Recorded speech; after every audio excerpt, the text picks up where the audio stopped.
right, I'm just going live on Instagram as well. It's going to let me do it. All right, there we are. Let's close that out. Hi, everybody. Hey, Keith. Hey, Ashley, how you doing today? I'm good. How are you? I'm well. I'm excited. I'm looking forward to this topic. Good. Me It'll be a good one. too. Yeah. Me too. So, good morning, everyone. Welcome to today's live broadcast, The Art and Science of Relationships with Keith and Ashley. Today, we're going to talk about a common topic that pops up in the field of coaching and counseling. And that is the question, can one partner fix a marriage alone? And this, if your marriage is falling apart and you're needing some support, can one person take on that burden of seeking help individually with a coach or counselor solo that will affect the marriage positively? So this is the topic we're bringing up today. It's one that both Keith and I feel pretty strongly about, which is why we've chosen to talk about it today. In my practice, my core coaching program is actually called Two to Tango, which may give you some insight on how I feel about this topic. But what about you, Keith? What are your thoughts around this?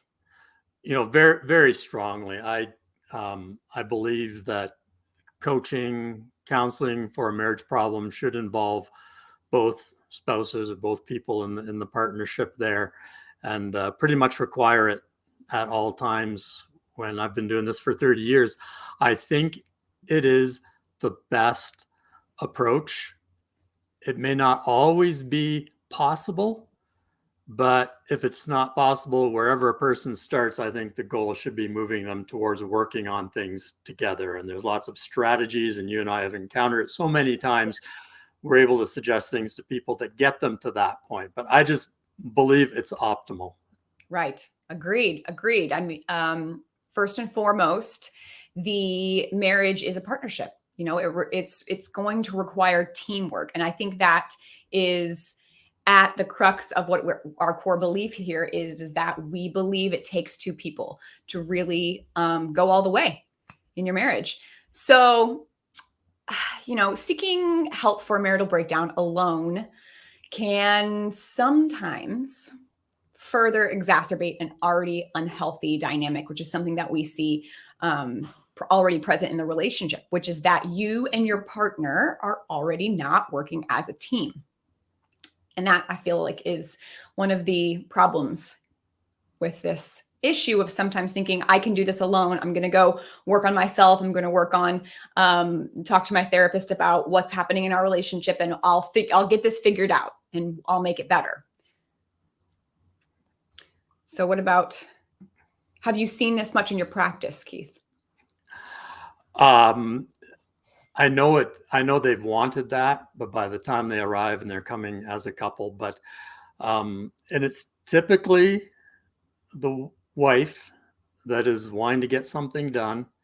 Mm-hmm. Sometimes there's maybe not enough patience in the process that is required to get the husband to participate, willing to participate.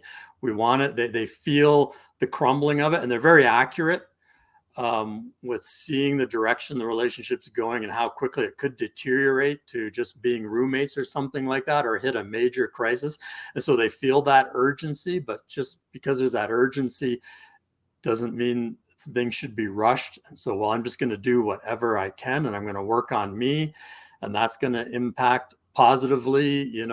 We see it all over social media that, one person can save a marriage. And you and I both are on the same page with one person can break a pattern.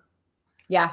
But it takes two people to create a new healthy pattern. And then that's got to be the ultimate goal. I would say you and I are both very pro marriage coaches. Yes. And we want to do everything we can to have the couples working together, have that team. The word balance has come up. I know you use it in dance a lot. And I think the dance is such a great illustrative picture of what goes on in a marriage. And I've seen it in the research from some PhD Harvard graduate authors who've done the research and government funded research, that say it can be really detrimental if you're going it alone. Right. So, Exactly. yeah, I've Yes. seen it a lot. I have also seen this play out when working with couples in my coaching practice, but also as a dance teacher. Often I'll get a female student, usually it is a female student who wants to take lessons on a specific dance solo, like the salsa. Salsa is a big one. So for instance, and she will want to come in and focus on her hip action and her arm styling and all of those things that make her feel really pretty and desirable and, make her feel good about her dancing. And that's great. But a lot of times they don't want to engage in the partnering work we call partnering, which is a separate entity, because she feels either I can already do that. I just follow the guy. Like I'm fine with that, or it's just not really very interesting to talk about the partnership. And so I can definitely help these types of students for a while, but we can only really do so much before I've got to start introducing her to a partner. Either I have to start dancing with her as the leader, or we've got to bring someone else. Because,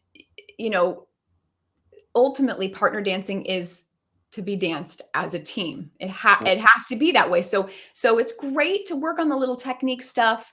But we can only do that solo routine for so long.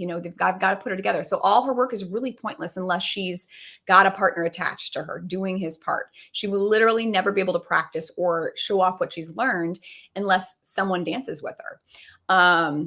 And because salsa really only makes sense with two people. And if she continues practicing it, she's by herself constantly, she's not going to develop that skill to be able to connect and communicate with her partner clearly. And therefore she won't be an ideal partner for men, and they'll stop asking her to dance, which does happen. And so, I think that's a good way to look at it, is that the important work really needs to be done in the context of the partnership. Salsa only makes sense to me with chips. So but you're getting to me on the dance. Maybe it is possible someday. Yeah. And so I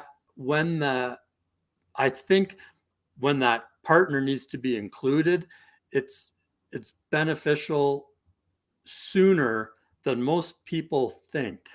Yes. And maybe feel.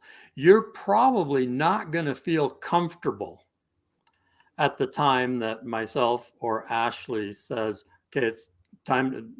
We're working on your marriage. It's time to bring your partner in. Yeah. You might gasp, might send shivers through your whole system. It's like, no, it's too soon. There's going to be a fear element there. It's always going to be uncomfortable. And that's where you want to pick a coach or therapist, anyone, that objective third person, to be qualified and super experienced in that, and a certain amount of trust that this is the time. I think some things can go backwards. There's a potential for a relationship to come out of bounds when the person's not brought in soon enough, early enough, at a good time. May not be the perfect time, the right time, because you're not going to feel like, yes, I'm ready. Because you can get too out of bounds, right? Correct. It's just talk about that for a second, because you had mentioned to me previously about a picture of you with a professional dance partner in bounce, and what you're able to do when you're in bounce versus being out of bounds. Yes, I think this goes into one of really the core things I talk about in my program, which is kind of the individual state and the couple state. And there's I'll get into that in a minute, but we really are able to do so many things together that we're not able to do alone. I mean, it's not saying that everything we're able to accomplish alone isn't amazing and great. However, the beauty of a partnership and a team is that we have more access. I can reach higher heights. I can go further. I talk about this in my program a lot, since it is a dance-based relationship coaching method. And I use pictures and I show videos around this, in that I have a great one where me and my partner are doing a line and he's holding me and I'm just extended all the way out one direction. And if he were to let go, I would fall. But look at that amazing amount of space we're able to take up, because the two of us are balancing each other. And if I were to let go of him, he would have fallen. So it's just this beautiful symbiotic dance of energy that moves through us. And so I love to use that when I'm working with couples, because it's an important way to look at your marriage. It's not me and you, and we're against each other. We don't agree. It's really important to collaborate, to find those answers that are greater for the good of the whole and that benefit us because of that. I'm not sacrificing to make you happy over and over. It's that we come together and we talk about this and we find a way to work through, because there's a reason you're together. There's a reason you're together in the first place, that you said those vows and you chose this person. So kind of coming back to that idea. And really, this is what I feel that couples have a hard time doing, and jump in anytime, Keith. Sure. Is that I feel that we go from being single, what I call art. We operate out of this individual state of mind because we are all that we have, and that's good. We need to be able to make these decisions and move in life and be fully formed and functional. But we go from this individual state of mind, and all of a sudden, when we meet a partner, we bring them into our lives, and we are a team, and we think that's great, love, all the feelings. But then life happens and we move into this state where we realize things are not working as we thought. And what really it is that a lot of couples struggle to make it to what I call the couple state of mind. And this is something that has to happen in a relationship if it's going to go the distance long term. And I think, and a lot of times what happens is there's issues. Oh, well, let's just have some kids. And well, they add kids in it, kind of like, oh, that takes over their focus for a while, but it doesn't fix the fact that they never truly made it to that couple state. They never truly learned how to work as a cohesive, balanced team. And this is a topic, like I said, I go in depth in my program, Two to Tango, and possibly one I would love to talk about more another time. But I think it's something we need to address when discussing, because it's something we can go into in depth. But when couples are working together instead of separately, there's damage that operating out of that individual state to a couple. So that's just another example of continuing to operate in that individual state. Now, I'm not saying that a person should completely lose their identity. It's something I really need to clarify here, because people clap back at me. I'm not saying don't lose your identity in a relationship or a person. A strong relationship, team, partnership requires two fully formed whole individuals to operate and navigate the dance floor, the dance floor of life, so to speak, just like a dance partnership. So if one person isn't showing up and pulling their weight, the partnership's going to break down. But the difference in operating out of the individual mindset, like I said, in the couple focus mindset, is that the couple or team put the needs and desires of the team first before their own. And in doing so, they're both fulfilled. I don't want people listening to dismiss anything you said and have that thought, well, that's dance. That doesn't relate. You've said it. It is a picture of life and relationships and two in a marriage. And it really is. If you're watching this and thinking, yeah, that's dance, it doesn't carry over, it really does. And those principles will improve your relationship. And the other thing is, like, there is a place for, at times, doing some individual work. If the goal is, I need to take care of this, I need to work on my emotional regulation before I come into couples work and talk to my spouse, that might be recommended and a good thing, but it's not often a very prolonged thing. I'll work with couples. Again, I've been doing this for 30 years, and I have one time not had a spouse show up and participate. And it was a very intense situation. It was one where I flew out of state to another state to work with it. It was a family intervention. The adult kids were involved and trying to help the parents, and one spouse just refused to participate. And that's the only time. I've also traveled out of state again for a number of weeks to work with a family of over 30 people. And so the spouse that's thinking, well, my spouse won't come, they won't participate, I just say it's possible. You can get them. Talk to us.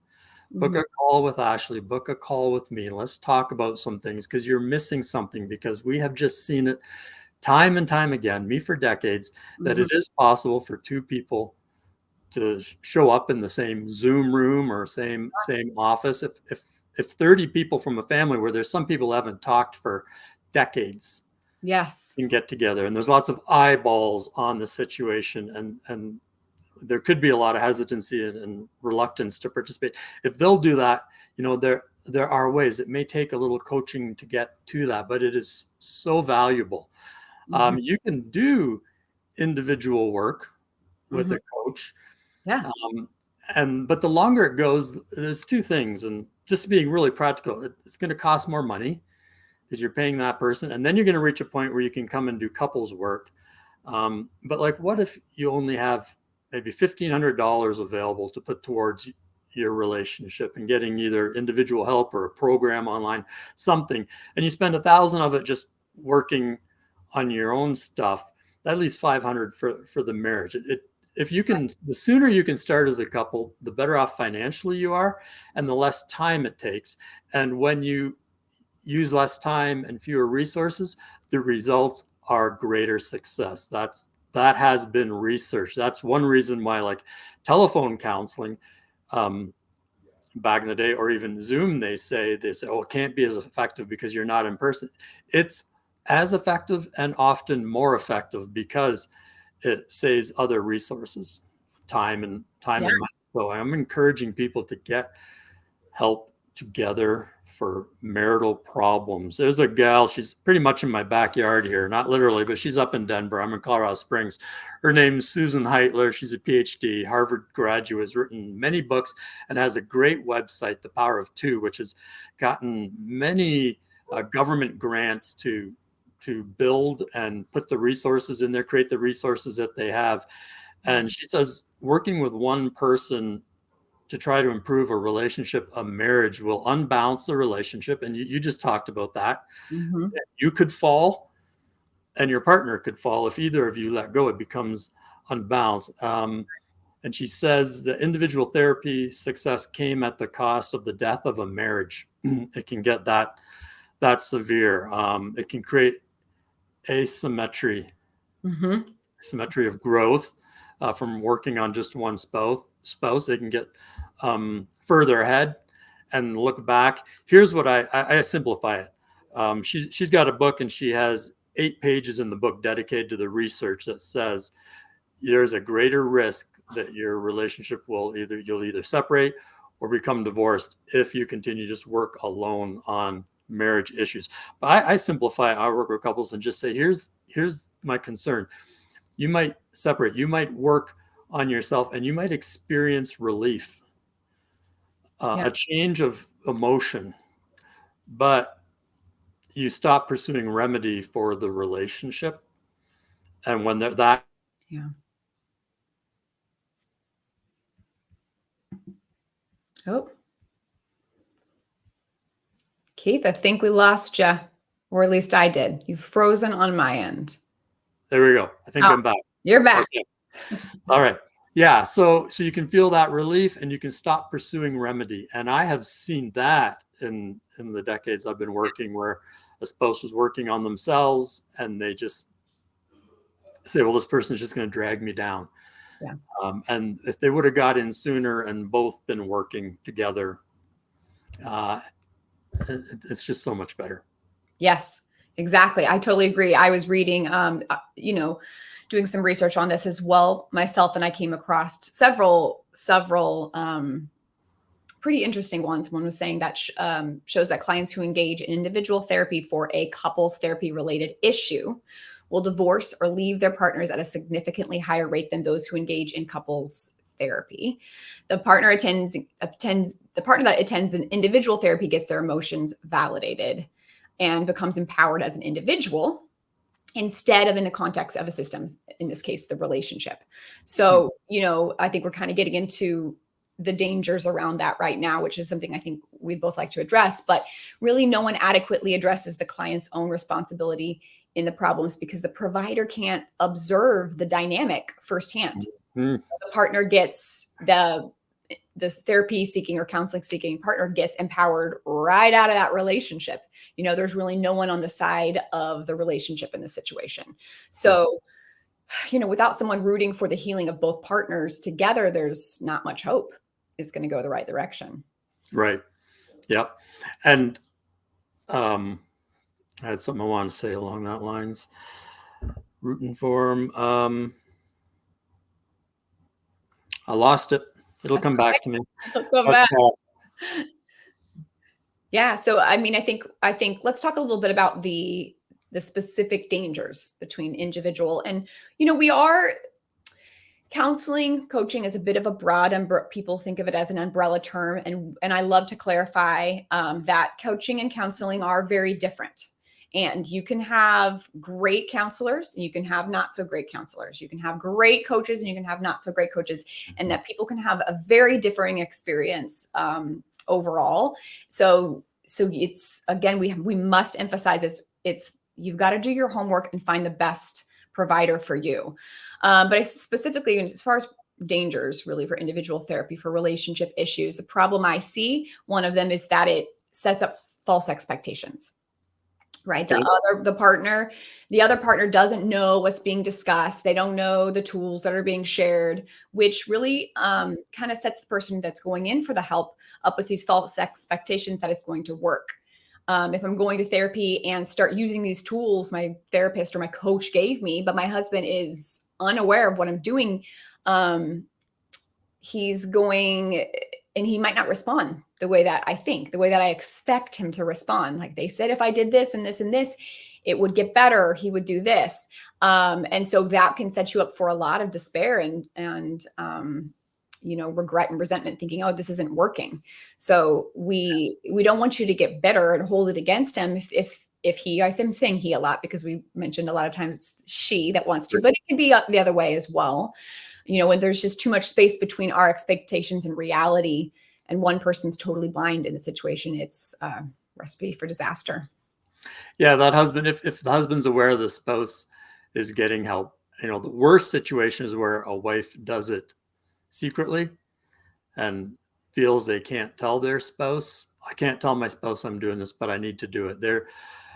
Talk to somebody about that before you choose to go that route. But if this husband is aware that the wife is getting help, and then she comes home and tries something new, he's going to be back on his heels a little bit. He's going to feel like an experiment, perhaps, and it just isn't. It doesn't have the natural flow and feel to it that's required for it to actually be effective. Right. It's not seeming relational, seeming more like an assignment. Go and try this kind of thing. Whereas if it's discussed together in a coaching session and both agree and have input on it, yeah, let's go home and let's try this together. Mm-hmm. Yeah, they'll both be working on it and aiming for that same goal of, satisfaction. Yeah. Satisfaction with it. Exactly. It exacerbates that unhealthy dynamic of you acting separately. It's just a lot of times it can push them further away. Or I know too, I've had experiences with this too. I have sought coaching solo at times, and I've had this dynamic play out in my marriage. Well, at the time we weren't married yet, but he felt like I was somehow trying to manipulate him. You're going to use these things against me, or they're less trusting automatically. And so that's tough. It's a position you don't really want to be in. So those, that's one of the dangers. Another one is it's very one-sided. We mentioned this earlier, but it's very one-sided. Like no matter how much you're going to try to be honest with your coach or counselor, we're really never able to paint that clear picture of what's really going on because of our biases, our triggers, our traumas, all the experiences that we load onto this provider is going to be in the light that we see our partner in, which makes it really difficult. I won't say impossible, but it's hard for the professional to give us any specific understanding and feedback for that situation we're in because they can't observe this dynamic firsthand. So, and I've dealt with this with people coming to me individually when complaining about their marriage. People do that for us too, even when they're not always clients. And I'm left with this, well, it could be this, or it could be this. Maybe he's thinking this. And as much as I'm trying to be on the side of the relationship, I'm just guessing based off of that information that they're giving me. So that's not a great position to be in as a coach because we run the risk of giving them advice that's not actually what that partnership needs. So unless the person you're talking to is 100% accurate in what they're telling you, they are at least 1 degree off. Mm-hmm. And if you go in that direction with that 1 degree off, over time, you're further and further and further off course. Do you want that? You don't. You Right. want 100% accurate. So having those people together and just being able to say, is that how it happened? Not is that how it was said? Is that the tone? Yeah. A wife might say, oh, my husband cheated. I've forgiven him, but there's still nothing there in the relationship. And then to have the spouse there and be able to say to him, do you feel forgiven by her? He's like, no. Okay, now everything's changed because the forgiveness that was extended that the wife is thinking should have fixed everything wasn't received or experienced as forgiveness by the spouse. So let's talk about that, do some work in there. There's just so many little things. It's unique to every couple, but having that accurate picture, and observing the patterns between the couple, like of interrupting. If you're working just with one spouse, you don't see or hear a pattern of interruption. No spouse says, well, very rarely would a spouse ever say, oh, I know I have a problem interrupting all the time. I cut them off after the third word. They don't come with that. Yeah. But you observe it in literally the first minute Right. of asking them a question. You say how they take charge and take control and want to fix things and direct the whole conversation.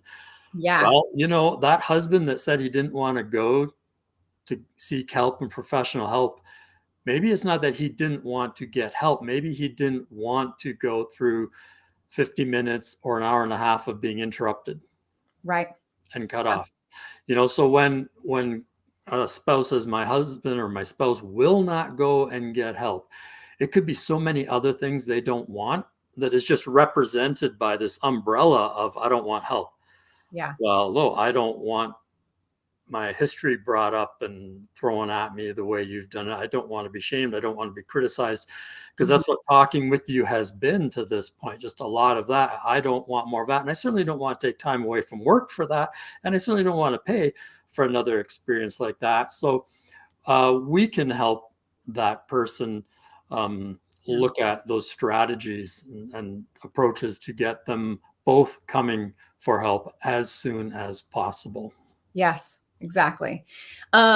So let's talk a little bit about when individual therapy or counseling, coaching, however you want to reach out and find that support can be helpful, because we want to be sure we're clear. We're not saying that working on yourself is not needed at all. We both agree that personal development helps us show up better for our partner in a relationship. Individual coaching and therapy are very helpful and absolutely have their place. And in some instances, seeking help solo to get the ball rolling is a great idea. We're just suggesting that if your issues revolve around your relationship, then take them to a marriage and relationship expert.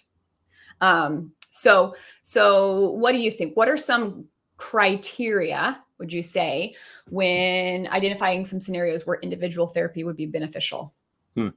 I think of a couple. One that's come up several times over the years is if a woman has a history of sexual abuse and she knows it's impacting the relationship and their sexual relationship, perhaps that would be, I think, a wise time to look at something individually. Yeah, agreed.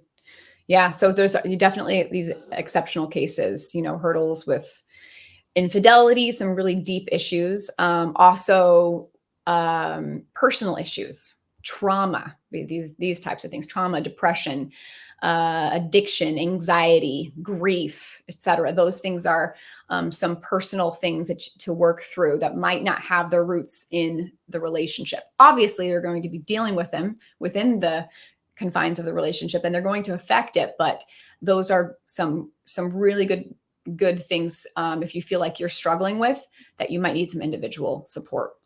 Anything? Like motivation or career goals and trajectories and things like that really aren't a relational thing. They will impact the marriage, the decisions you make, but those types of things where you need clarification and guidance and some coaching in there. Those definitely are good places.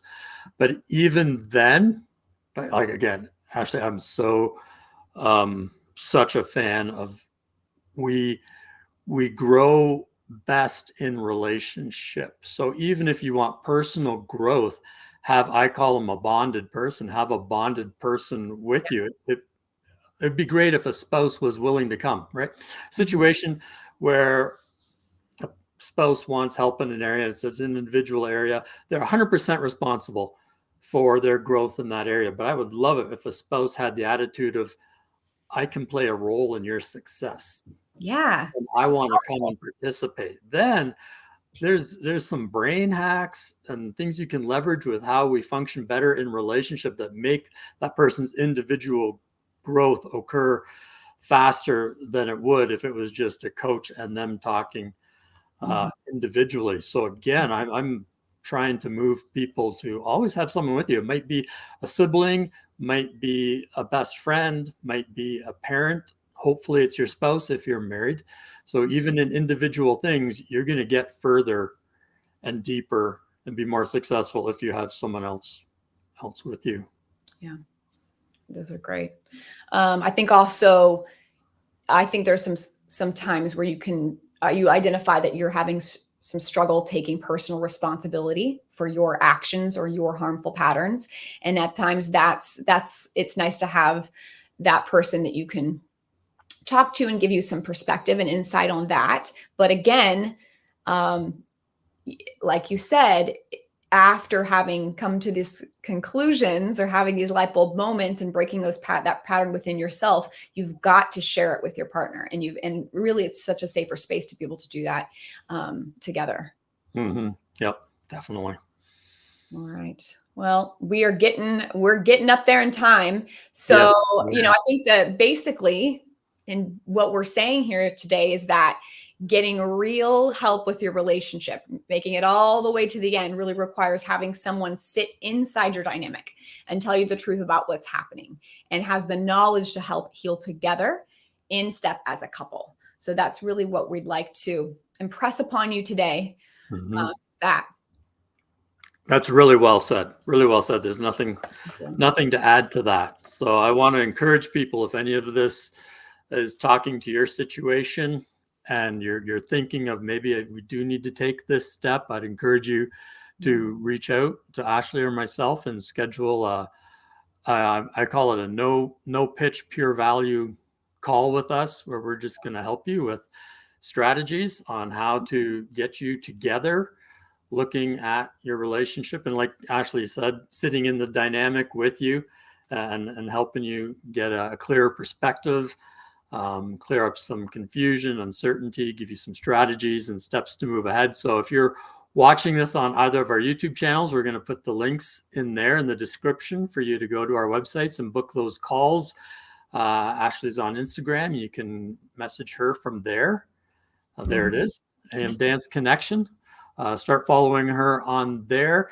You're going to get great tips in the area of communication. She does more than give tips, but Instagram's good for just giving tips. You'll get the relationship stuff, and you're going to see any dance stuff on there too. Get a taste of what you do. Do you have any swaying videos on your Instagram? There's lots of swaying videos and even some old ones of me on there, which is kind of fun. But yeah, please, you can reach me on pretty much any platform at AM Dance Connection for Ashley Mayer Dance Connection. Check out the links in my bio. It's very easy to set up a call right there.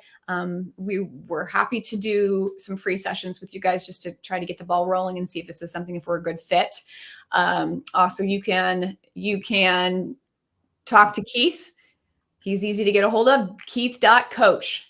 It's easy as that. So just look up, book that call. That's great. There was one thing I was thinking before we jump off that applies to something we've already spoken about, but I can hear a few objections when it comes to this.